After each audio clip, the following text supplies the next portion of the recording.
আজ আমরা দেখবো যে ত্রিভুজের তিন কোণের সমষ্টি কেন 180 ডিগ্রি হয়। ঠিক আছে, এখন আমরা যদি এই চিত্রে লক্ষ্য করি, রেখা আর এই রেখা যদি পরস্পর সমান্তরাল হয়, এম এন রেখা এই সমান্তরাল রেখাদ্বয়ের ছেদক, তখন একই পাশের এই কোণদ্বয়কে অনুরূপ কোণ বলা হয় এবং এটা সমান্তরাল হলে অনুরূপ কোণ সমান হয় এবং এই কোণ আর এই কোণ একান্তর কোণ, এটা সমান্তরাল হলে একান্তর কোণও সমান হয়। তাহলে এই তথ্য কাজে লাগিয়ে আমরা দেখব যে ত্রিভুজের তিন কোণের সমষ্টি কেন 180 ডিগ্রি। তাহলে আমরা এখানে দেখতে পাচ্ছি এই রেখা সমান্তরাল, তাহলে এই কোণ আর এই কোণ একান্তর কোণ, তাহলে এই কোণের মান যদি x হয় তাহলে এই কোণটাও x, এবং এই কোণটা যদি y হয় তাহলে এটাও y, কারণ এটা একান্তর কোণ।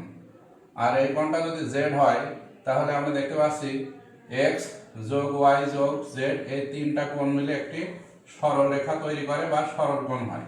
আর আমরা জানি সরল কোণ 180 ডিগ্রি।